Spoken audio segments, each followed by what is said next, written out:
श्री स्वामी समर्थ मंडळी. जेव्हा माणसाचे सर्व रस्ते बंद होतात, जेव्हा डॉक्टर आणि औषधीसुद्धा हात टेकतात, तेव्हा एकच अशी शक्ती उरते जी अशक्य गोष्टीलाही शक्य करून दाखवते. आज मी तुम्हाला एका अशा भक्ताचा सत्य अनुभव सांगणार आहे, जो ऐकून तुमच्या डोळ्यात पाणी आल्याशिवाय राहणार नाही आणि स्वामींच्या अस्तित्वावर तुमचा विश्वास 100 पटीने वाढेल.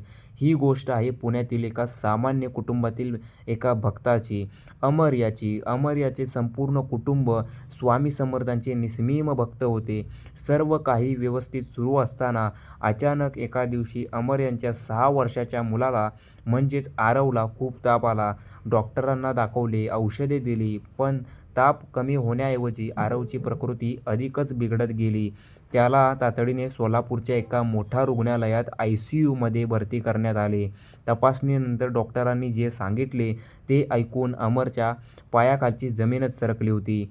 डॉक्टरांनी सांगितले की मुलाच्या मेंदूला गंभीर इन्फेक्शन झाले आहे आणि त्याची स्थिती अत्यंत नाजूक आहे. पुढील 24 तास खूप महत्त्वाचे आहेत त्याच्यासाठी. आम्ही 100% आमचे देत आहोत. आमचे प्रयत्न चालू आहेत. पण आता फक्त देवच त्याला वाचवू शकतो. 24 तास उलटून गेले, पण आरव शुद्धीवर काही आला नव्हता.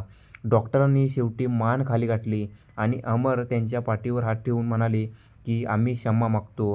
आता तुमची तयारी ठेवा. अमर आणि त्यांच्या पत्नीच्या पायाखालची दुनियाच उद्ध्वस्त झालेली होती.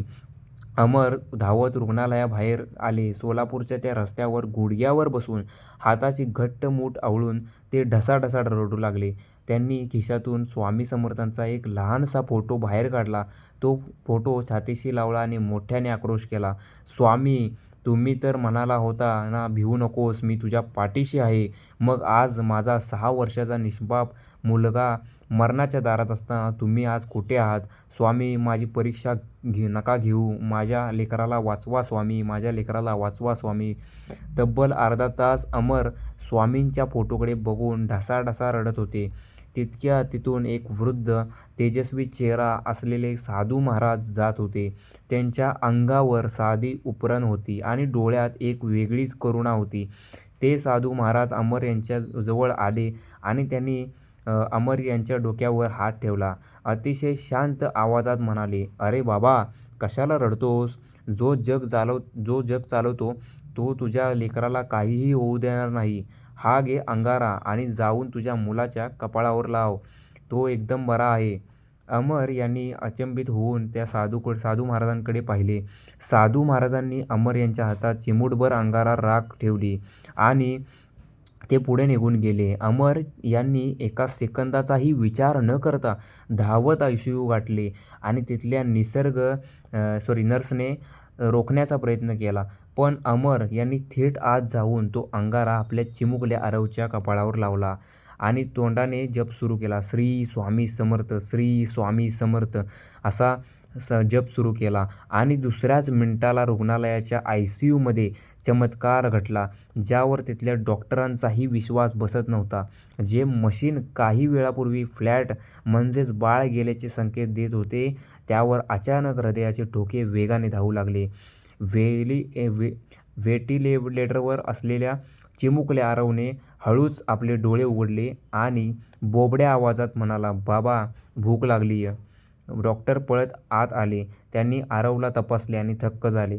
ज्या मुलाला डॉक्टरांनी मृत घोषित करण्याची तयारी केली होती, तो मुलगा पूर्णपणे धोक्याबाहेर होता. डॉक्टरांच्या तोंडून एकच शब्द निघाला, "दिस इज द मिरॅकल." हा कोणताही वैद्यकीय चमत्कार नाही. हा कोणत्यातरी अदृश्य शक्तीचा आशीर्वाद आहे. अमर हे ऐकताच रुग्णालयाबाहेर त्या साधू महाराजांना शोधण्यासाठी धावले, पण आजूबाजूला कोणीही नव्हते. अमर यांनी तिथल्या रक्षकाला विचारले, "इथून एक साधू महाराज गेले, तुम्ही पाहिले का?" सुरक्षा रक्षक म्हणाला, "साहेब, मी गेल्या 2 तासांपासून इथे उभा आहे. इथून कोणताही साधू आत किंवा बाहेर गेलेला नाही." अमर यांना सर्व काही समजले. त्यांच्या डोळ्यातून अंधाश्रू वाहू लागले आणि ते सोलापूरवरून थेट अक्कलकोटला गेले आणि स्वामींच्या वटवृक्षासमोर नतमस्तक झाले. भक्तांनो, हा अनुभव आपल्याला एकच गोष्ट शिकवतो. जगात जेव्हा सगळे रस्ते बंद होतात ना, तेव्हा स्वामींचा रस्ता नेहमी उघडा असतो. स्वामी कधी कोणत्या रूपात येऊन आपल्याला संकटातून बाहेर काढतील, हे कोणीही सांगू शकत नाहीत. जर तुम्हालाही स्वामी समर्थांवर पूर्ण विश्वास असेल आणि स्वामींचा हा अनुभव आवडला असेल, तर कमेंटमध्ये श्री स्वामी समर्थ नक्की लिहा आणि हा व्हिडिओ तुमच्या स्वामी भक्त मित्रांसोबत शेअर करायला विसरू नका. श्री स्वामी समर्थ.